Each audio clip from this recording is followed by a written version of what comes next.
Hello friends, आप सभी को स्वागत है यूट्यूब चैनल में।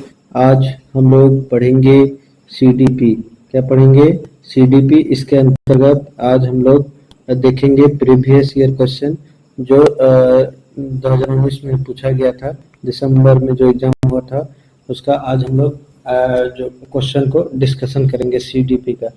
ठीक है, देखिए सीटेट का जो एग्जाम होता है, आगे जो एग्जाम होता है उसमें पीछे का प्रीवियस ईयर क्वेश्चन काफी महत्वपूर्ण रोल निभाता है। ठीक है, इसलिए जो है आपको प्रीवियस ईयर क्वेश्चन देखना बहुत ही जरूरी हो जाता है, क्योंकि अभी जानते हैं कि सितंबर 2026 में सीटेट का एग्जाम होने वाला है। उसको हम लोग ध्यान में रखते हुए आज हम लोग इसको पढ़ेंगे। ठीक है, तो ये काफी इम्पोर्टेंट होने वाला है ये क्लास। ठीक है, तो इसलिए हम लोग क्या कि अब बिना देरी किए हुए क्लास को स्टार्ट करते हैं। ठीक है, तो चलिए पहला क्वेश्चन है कि भाषा क्या है, कि भाषा के अर्जन एवं विकास के लिए सर्वाधिक संवेदनशील अवस्था कौन सी है? क्या है, जो बच्चे में भाषा का विकास होता है वो किस अवस्था में होता है, ये क्वेश्चन पूछा है। ठीक है, तो ये जो आपका सीडीपी का पहला चैप्टर होता है, ठीक है, वृद्धि एवं विकास, तो उस चैप्टर से ये क्वेश्चन पूछा है। ठीक है, तो बच्चे का जो सर्वाधिक विकास होता है भाषा का, तो सबसे ज्यादा विकास होता है आपका प्रारंभिक बाल्यावस्था में। ठीक है, और जो किशोरावस्था है इसको हम लोग क्या कहते हैं, इसे तूफानी एज भी कहते हैं। ठीक है, समझ में आ गया। अब दूसरा क्वेश्चन देखते हैं। दूसरा क्वेश्चन क्या है कि निम्नलिखित में से कौन सी लॉरेंस कोहलबर्ग के द्वारा प्रस्तावित नैतिक विकास की एक अवस्था है? ठीक है, कौन सी है नैतिक विकास की अवस्था है? पहला ऑप्शन में है प्रसूति अवस्था, दूसरा सामाजिक अनुबंध अभिविन्यास, मूर्त संक्रियात्मक अवस्था, और क्या है उद्योग बनाम अधीनता अवस्था। तो देखिए ये भी नहीं है, और मूर्त और संक्रियात्मक अवस्था ये जीन पियाजे से संबंधित है, और ये भी नहीं है। आपका जो सामाजिक अनुबंध अभिविन्यास है ये वाला लॉरेंस कोहलबर्ग के सिद्धांत की अवस्था है। ठीक है, समझ में आ गया। अब नेक्स्ट क्वेश्चन है आपका। नेक्स्ट क्वेश्चन क्या है कि कक्षा में परिचर्चा के दौरान एक शिक्षक प्रायः लड़कियों की तुलना में लड़कों पर अधिक ध्यान देता है, या किसका उदाहरण है? तो ये जो है आपका ये सीधा ये है कि लड़की जो है लड़कियों की तुलना में लड़का पर ज्यादा ध्यान देता है। तो ये स्वाभाविक है। तो इसका आंसर क्या हो जाएगा कि जेंडर पक्षपात करता है, कि लड़कियों को ज्यादा प्रायोरिटी ना दे करके लड़कों को ज्यादा प्रायोरिटी देता है। तो ये क्या हो जाएगा, पक्षपात हो जाएगा। इसलिए इसका आंसर क्या हो जाएगा, 1 नंबर हो जाएगा। ठीक है, तो चलिए अब नेक्स्ट क्वेश्चन है कि बच्चों में जेंडर रूढ़िवादिता एवं जेंडर भूमिका अनुरूपता को कम करने के लिए निम्नलिखित में से कौन सा पद्धति प्रभावशाली है? ठीक है, तो ऑप्शन नंबर 1 है कि जेंडर पक्षपात के बारे में परिचर्चा, जेंडर विशिष्ट भूमिकाओं को महत्व देना, जेंडर पृथक खेल समूह बनाना, जेंडर पृथक बैठने की व्यवस्था। तो इसमें बोल रहा है कि जेंडर रूढ़िवादिता है जो है उसको कम करना है। तो देखिए जब ये जेंडर पृथक, तो ये तो इसमें जेंडर रूढ़िवादी को बढ़ावा मिलेगा, क्योंकि अगर अलग अलग बैठेंगे तो बढ़ावा मिलेगा। तो ये क्या हो जाएगा, गलत हो जाएगा। अब तीसरा ऑप्शन में क्या है, जेंडर पृथक खेल, इसमें भी क्या है कि जेंडर रूढ़िवादी को बढ़ावा देता है, ये भी कम नहीं करता है। अब क्या होता है कि इसमें भी देखिए कि जेंडर विशिष्ट भूमिका, मतलब कोई एक जेंडर को विशिष्ट मतलब महत्व देना, तो ये भी क्या होता है, गलत हो जाता है। लेकिन अगर हम जेंडर पक्षपात के बारे में बात करें कि क्या होता है कि लड़का लड़कियों से मतलब सॉरी लड़का जो है मतलब लड़की जो है लड़कों से कम नहीं है, ये जब इसके बारे में हम चर्चा करेंगे तो इसमें जेंडर पक्षपात क्या होगा, कम होगा, जेंडर रूढ़िवादिता कम होगी। ठीक है, समझ में आ गया। इसलिए इसका आंसर क्या हो जाएगा, 1 नंबर हो जाएगा। ठीक है, अब नेक्स्ट क्वेश्चन है कि क्या है कि निम्नलिखित में से किस मनोवैज्ञानिक ने बच्चों को ज्ञान के सक्रिय जिज्ञासु के रूप में देखते हुए उनके चिंतन पर सामाजिक एवं सांस्कृतिक विषय वस्तुओं के प्रभाव को महत्व दिया। तो देखिए जहां पर भी सामाजिक सांस्कृतिक की बात आएगा तो उसमें क्या किसके बारे में चर्चा होगा, कौन से इसमें ये है मनोवैज्ञानिक में, तो ये आपका हो जाएगा लेव वाइगोत्स्की। किसने? लेव वाइगोत्स्की। वही अगर संज्ञानात्मक विकास के बारे में हो जाएगा तो आपको क्या हो जाएगा, जून पियाजे हो जाएगा। ठीक है, नैतिक विकास तो लॉरेंस कोहलबर्ग। समझ में आ गया? तो इसका आंसर क्या हो जाएगा आपका, लेव वाइगोत्स्की।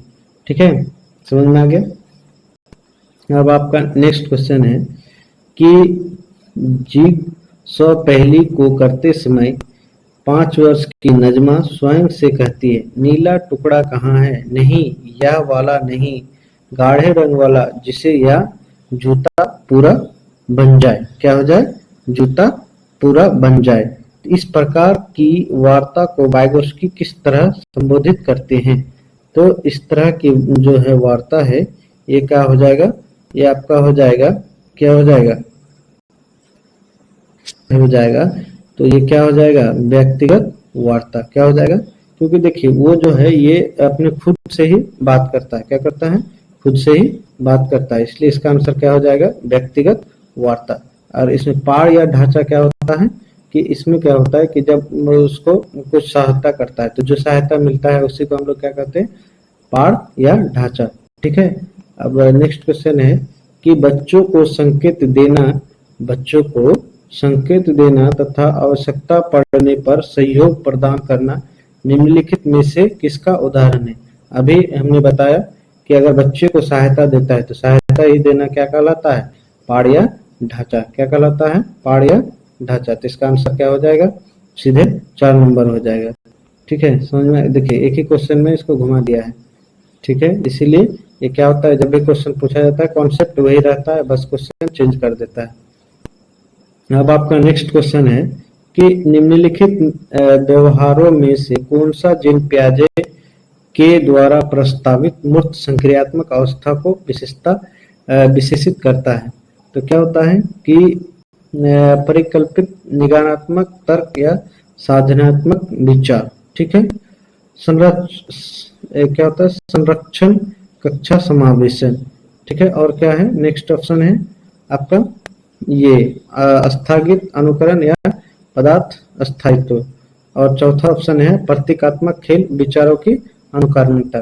तो देखिए इसमें मूर्त की बात करें तो इसमें क्या हो जाएगा आपका, प्रतीकात्मक खेल हो जाएगा। इसका आंसर क्या हो जाएगा, प्रतीकात्मक खेल।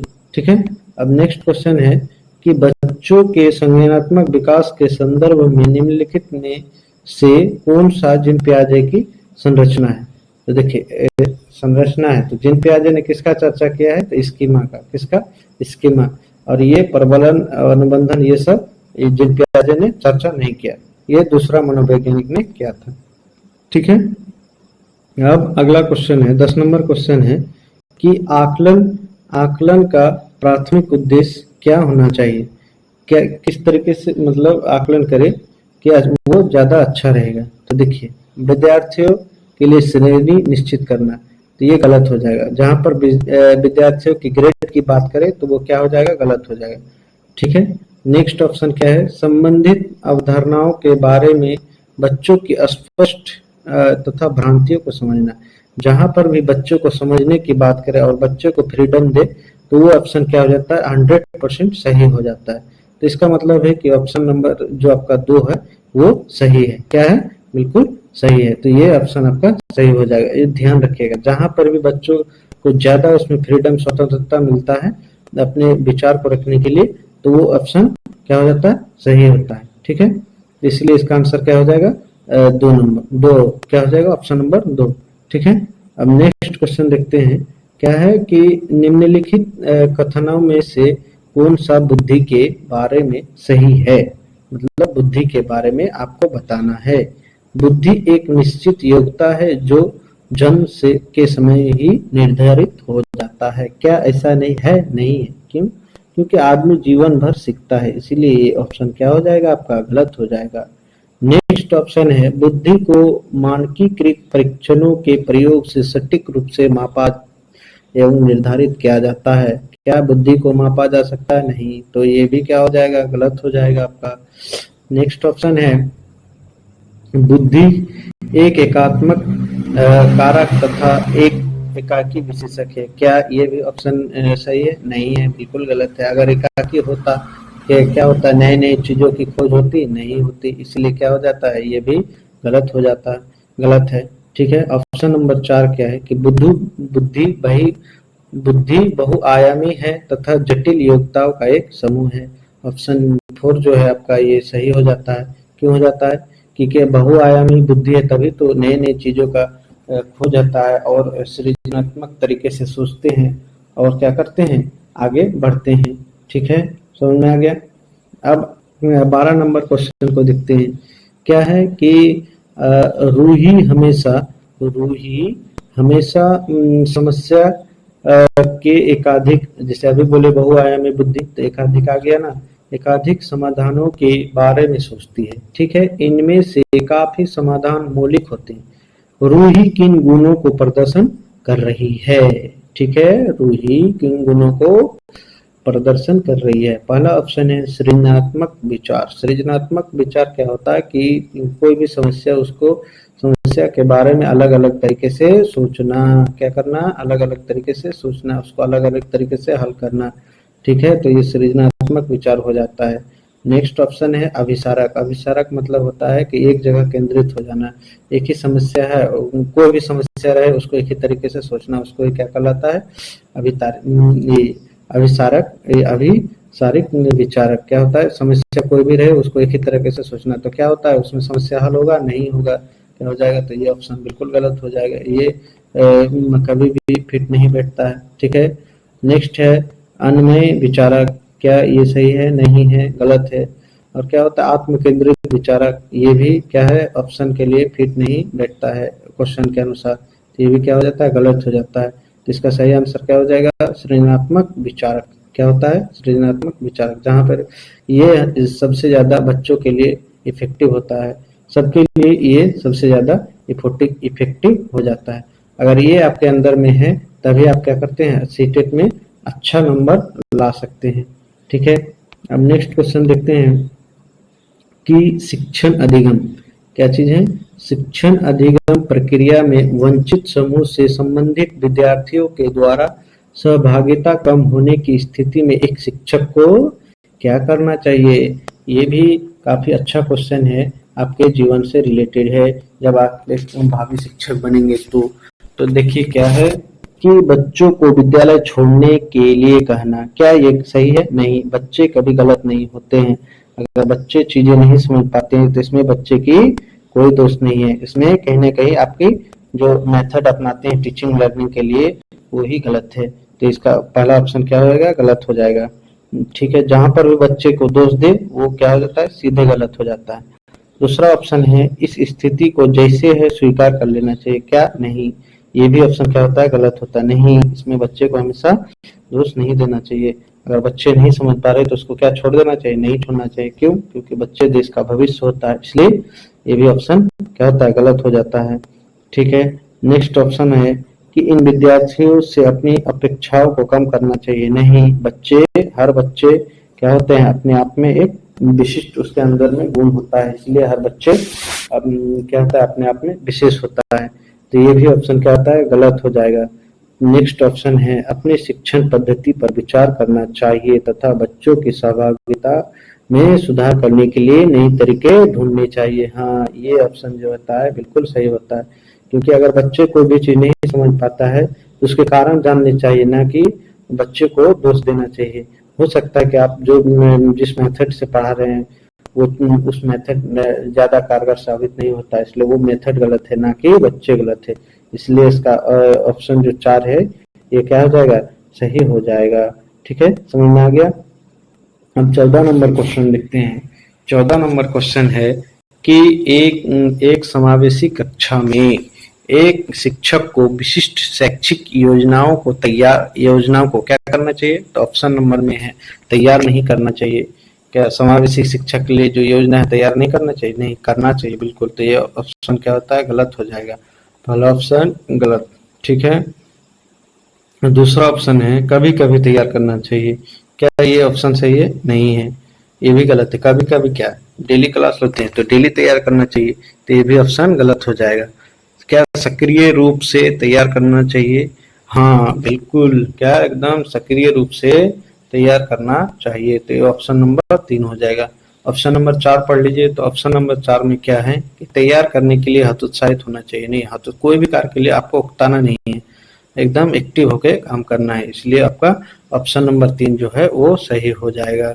ठीक है, अब नेक्स्ट क्वेश्चन है पाठन क्या है वैफल्य बच्चों के प्राथमिक लक्षण क्या है, जो पढ़ने में क्या है उतना ही नहीं है, तो उसके प्राथमिक लक्षण क्या है, निम्न अवधार विकार, अपसारी चिंतन, पढ़ने में धारा प्रभाविता, धारा धारा प्रवाह पढ़ने की अक्षमता, एक ही गति विषय कार्य करने को बार बार दोहराना।